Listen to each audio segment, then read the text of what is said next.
बेआईन बाण कारखाना चढ़ाऊ बाण तैयारी बेले चढ़ाऊ कला पुलिस गाँ छाड़ी फेरार हो गले बाण बांधुवा श्रमिक एभली दृश्य देखा मिली जाजपुर जिला बासुदेवपुर कालीकोइली अंचल गाँव में चली बेआईन बाण कारोबार।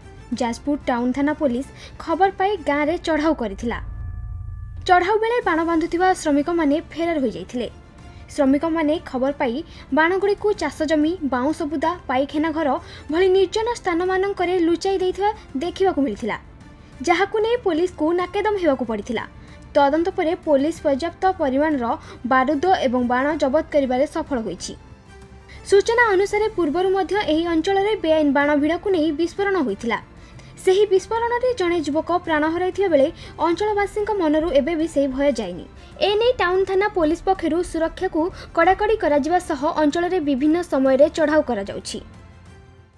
ए आपणकर ये बाण टिके छोट गोटे किसी कम धंदा ना करती आई जो बिक्री की चलती भल मंद मु 3 दिन है आपणकर कम कर मिस्त्री कम एमती कौन पुलिस वाला आसिकी गाँ सीज कर सब टुकुरा पूरा बाण कर सीज कर तो मुझे देखनी यही तो मत भी अटकई मुझे बंध पर छिड़ा होती तो आसिक डील देखला करेन्ट ना। जाजपुर कृष्णचंद्र नायक रिपोर्ट खबर ओडिशा।